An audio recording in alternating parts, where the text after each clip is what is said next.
visited the military course just to see if we could fix it up and make it nice. The budgetary situation takes some years to get something approved, so we're going to take a look at that. It's 2 courses, very nice, but they need a lot of work. And if we can fix them up, they're for the military. If we can fix them up, we're going to do that. Mr. President, did you speak with Bukele directly to facilitate the return of Abrego Garcia? I don't want to say that, but he's returned. Did you have any conversations with him? He should have never had to be returned. I mean, you take a look at what's happened with him. You take a look at what they found in the grand jury and everywhere else. I thought Pam Bondi did a great job today. Was this your call to bring him back to the United States? I don't want to say that. Mr. President, you posted yesterday. By the way, either way, it's a disaster. He's a whole disaster. Look at him with his antics. Not good. And for the Democrats to have backed him, this was not the man from Maryland. This wonderful father from Maryland. This is a pretty bad guy. Mr. President, you posted yesterday that a good way to save money would be to cancel some of Musk's contracts. How seriously are you considering that? Well, we'll take a look at everything. I look at everything. He's got a lot of money. He gets a lot of subsidy. So we'll take a look at that. Only if it's fair. Only if it's fair for him and for the country, I would certainly think about it. Yeah, but it has to be fair. Mr. President, would you consider reopening investigations into his companies? There are a bunch of investigations. I didn't know that they had any, but they had them. I would just let them speak for themselves. I had no idea. Excuse me. I have no idea whether or not they had investigations. What's your view on Elon Musk as of today? I mean, have you heard from him at all? As your Honestly, team? I've been so busy working on China, working on Russia, working on Iran, working on so many. I'm not thinking about Elon. I just wish him well. On the China talk, sir, there's a meeting coming up with Secretary Bessent and Secretary Ludnick. What do you hope to see? What do you hope to see from those talks in London, sir, with we're China? very far advanced on the China deal. We wanted clarification. We had to have clarification. A little bumpy up here. We had to have clarification, and that's what we're really having the meeting about. We had a very good talk. I talked to President Xi for, I guess, more than 2 hours. We had a very good talk. It's a complicated deal, but it's a deal that's going to bring us a lot of money and a lot of everything else, and we get along very well with President Xi and with China. On Mr. Musk's contracts, do you feel like the U.S. can survive without them? Obviously, you contribute a lot when it comes to defense and space, and that relationship has been important for quite some time. The U.S. can survive without almost anybody. And except me. Did you have any concerns about his drug use when he was working for you? I don't want to comment on his drug use. I don't know what his status is. I read an article in the New York Times. I thought it sounded very unfair to me. You said earlier today that Mr. Musk had a problem. What did you mean by that? And did you misjudge him by bringing? I don't want to talk about problems. I think that I think the United States had problems, and if you look at the numbers today, the numbers were unbelievable. The numbers were incredible. The numbers that came up today, the stock market went way up. The country's doing really well. Almost, I think, in a very short period of time, you're going to be saying doing better than it's ever done before. We have hundreds of plants coming in, a lot of jobs are being created. That's what happened this morning. You saw the jobs. And the nice part, they're not government jobs. They're jobs of people coming in and doing other things, including the leisure, hotel and leisures. Good stuff. A lot of good things are happening with our country. We're taking in billions of dollars of tariff money. The money is pouring in. And it hasn't even started yet, really, relatively. We're going to have a very successful country very soon, and the stock market is seeing that. We have, and I've been saying it, we have the hottest country anywhere in the world, the hottest country. And if you think about it, 6 months ago, we had the coldest country. We had a country that was a disaster. And we've done it very quickly. Okay, go ahead. Mr. President, on the One Big Beautiful Bill, so your critics, often your critics... I don't have too many critics, because, honestly, I don't know of anybody that's going to vote against it. Maybe Rand Paul or somebody, but, they always vote against it. But I actually think that over the last 24 hours, it's even solidified. We have tremendous support. So just the critics that want to talk about the bill, they often fail to mention that your tariffs are actually offsetting a lot, the debt in itself. Yeah. I believe the CBO said 2.8 trillion over the next 10 years. So what do you have to say Well, to we that? got tremendous reviews, and CBO, who never gives good, basically it's a Democrat group, and we're getting tremendous reviews on the bill. We cut 1.6 trillion, not billion, trillion out of the budget, and yet we haven't affected anybody. We're going to save and totally cherish Social Security, Medicare, Medicaid. The Democrats are going to destroy it. They'll destroy it. We're going to save it and make it stronger than ever before. So Medicare, Medicaid, they just make statements. Oh, he's going to talk. We're not touching it, other than waste, fraud, and abuse.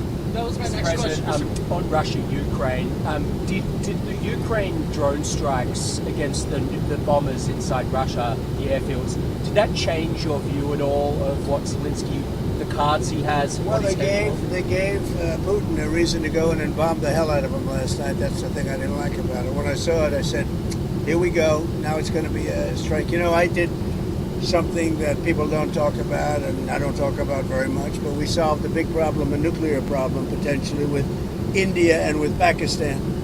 And I spoke to Pakistan, I spoke to India. They have really great leaders. But they were going at it, and they could have gone at it nuclear, both nuclear countries, strong nuclear countries. And I talked about trade, and I said, we're not doing trade if you guys are going to be throwing bombs at each other. And they both stopped. And I stopped that war immediately. That was going, as you know, that was going much further. And hopefully not to nuclear, but it might have gone to nuclear. In fact, it might have gone to nuclear in the next round. But we stopped it. And I'd like to comment the leaders of both countries, Pakistan and India. Are you worried that there might be a nuclear breakout with Russia-Ukraine? Are you worried that could... I hope not. I hope not. I think it's a war that would have never happened. If I were president, that wouldn't have happened.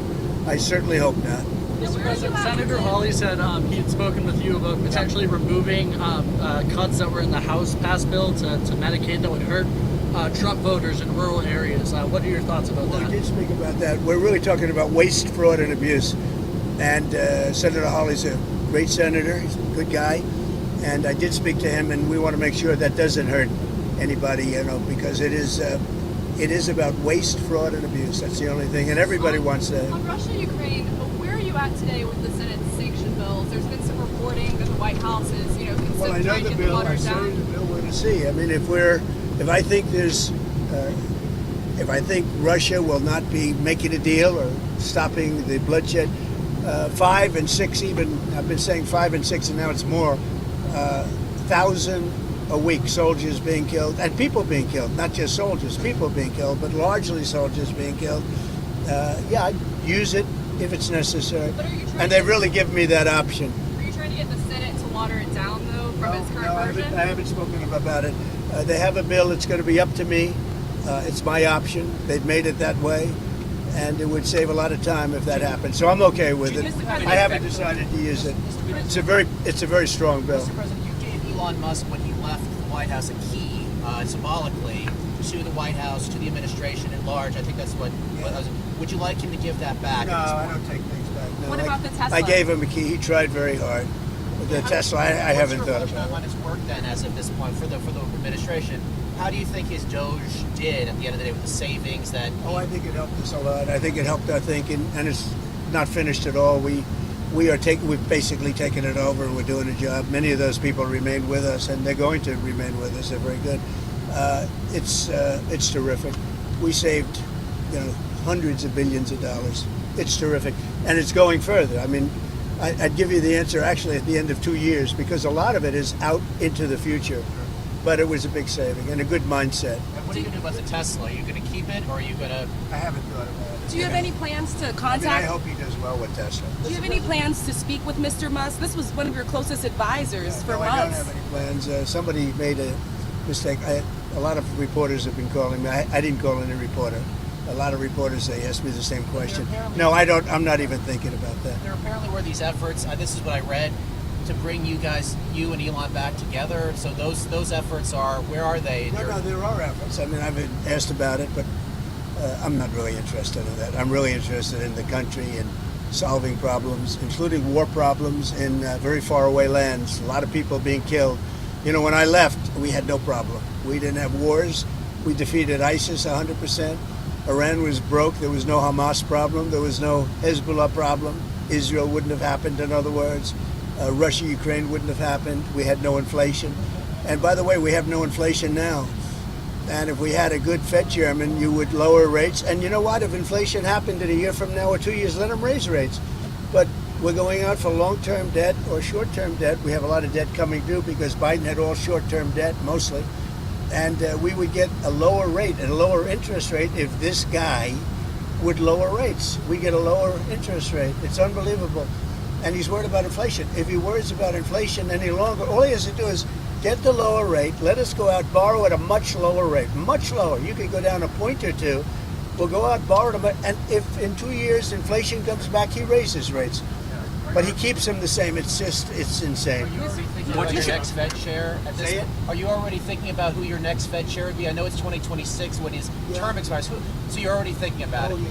It's coming out very soon. Who are you thinking about for that? I could tell you, but I don't think I'll do What do you make? I have a pretty good idea. Kevin, What Warsh, do you- Kevin Warsh, one of He's those very people? highly thought. What do you make of the Ayatollah saying that they have to enrich? They have to be able to No, enrich. they won't be enriching. If they enrich, then we're going to have to do it the other way. And I don't really want to do it the other way, but we're going to have no choice. What's your latest? There's not going to be enrichment. Just one more on Abrego Garcia, sir, because this is the big news for today.